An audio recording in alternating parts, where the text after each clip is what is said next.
Радикализация проблемасын діни жағынан зерттеген кезде 100% адамдардың осы 75-80% осы интернет желісі арқылы арбалғанын көріп отырмыз. Абдуллах Костецкий деген сол күні тыңдадым ол күні негізі. Именно үкіметке қарсы шығу жағынан айтты. Шариғатты возвеличивать именно Аллахқа надо воевать надо деген. Деструктивтік діни ағымдардың ұстанушылары жалпы қылмыстарды жасағанда өздерінің әрекеттерін жаңа діни көзқарастарымен ақтауға тырысады.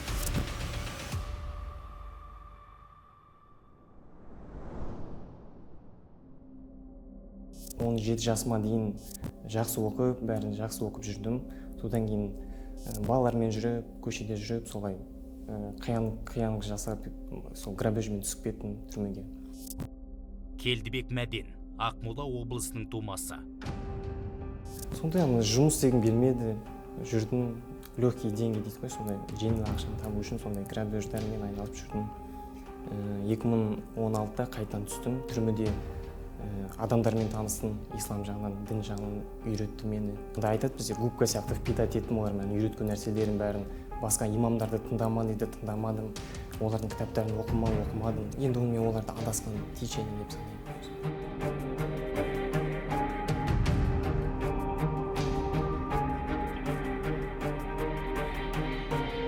Администрация ол дұрыс емес, кәпірлер, олардың үкімет дұрыс емес, оны біз халифат жасау керек, біз Сирияға бару керек, бізден сондай айтып жүрдім. Ашық айтып жүрдім.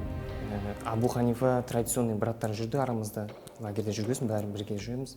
Еме оларды аузу білә, сендер жамансыңдар, олай болмайды, хақ дін міне біздікі деп солай. Өзім біліп жүрген жоқпын да, негізі өзім алдашып жүрген, оны кезде білген жоқпын.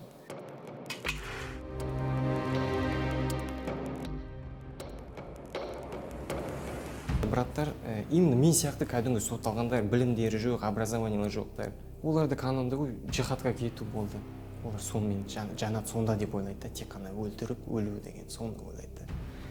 Бірақ олар ойламайды да, мысалы, бір адамды өлтіріп, бүкіл человечествоны өлтірген сияқты деп келеді Құранда.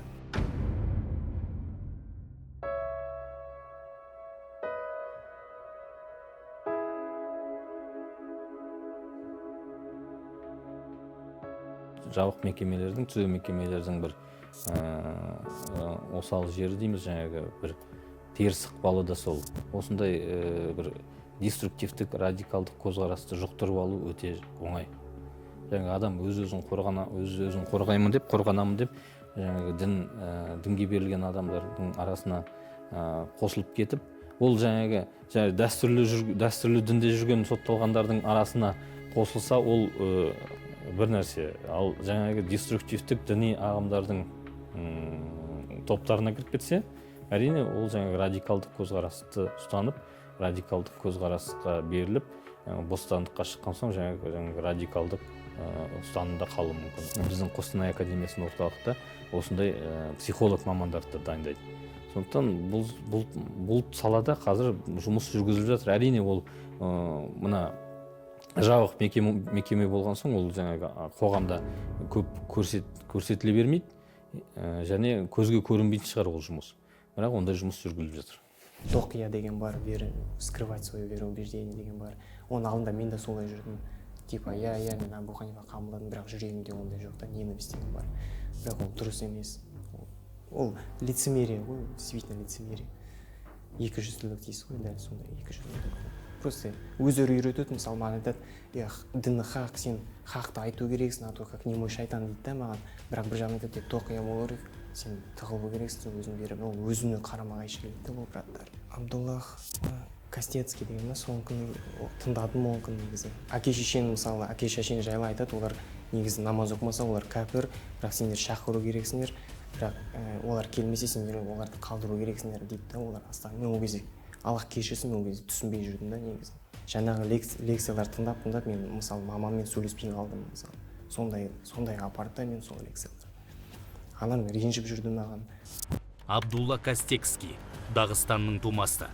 Таяу шығыстағы террористік топтарға жақтас тартқан радикалды уағызшы. Қайырымдылықты желеу етіп, садақадан түскен қаржыны содырларға аударған. Ресей Федерациясы Интерпол желісі бойынша оны іздестіріп жатыр.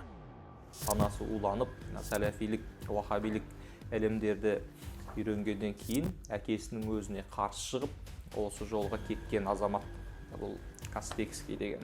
Бар өміріңді, қалған жаныңды осындай бір кәпір мемлекетте өткізгеннен көрі, осы бір жер жүзіндегі ең жәннаттай болған, халифа болған мұсылман мемлекетінде өткізуің керек деген жалғыз уағыздарымен, насихаттарымен таяу шығысқа бірақ алып баруы өте қауіпті.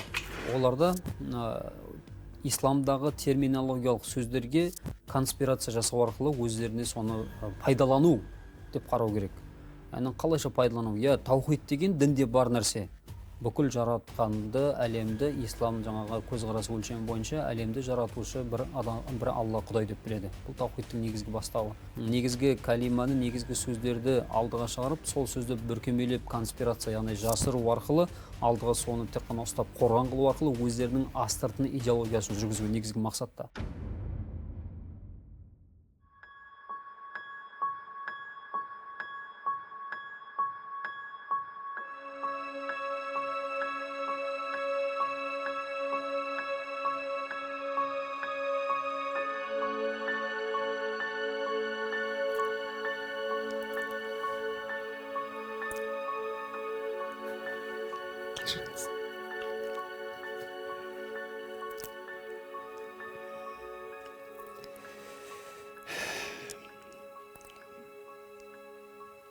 Просто адасқаным, действительно адасып кеттім мен. Мамама сұрайын постоянно, мам, что там, может, что-нибудь привозили там во время Рамадана, может, что-то. Да, вот имамы приезжали местные, дейді да. И мен ойлаймын да, субханаллах, мен оларға қарсы жүрдім да, субханаллах деп. А именно браттар, брат, мы освободимся, будем помогать, деп, осы жақтан да кетеді да, мы знаем твое положение там. Бәрі на словах қой олардың діндері негізі. Имамдардың көмегімен осылай ақырын хақты таптым, бірақ өкініп жатырмын бәрібір мен бір ғой. Анашыма көп зиян алып келдім, сөйлеспей қойдым.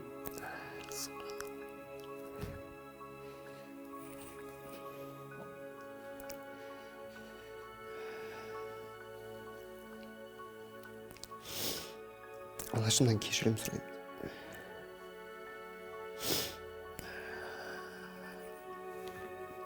Екі інім бар еще. Екі інім бар. Солар өзімен үлгі алсын деп қалайым да негізі.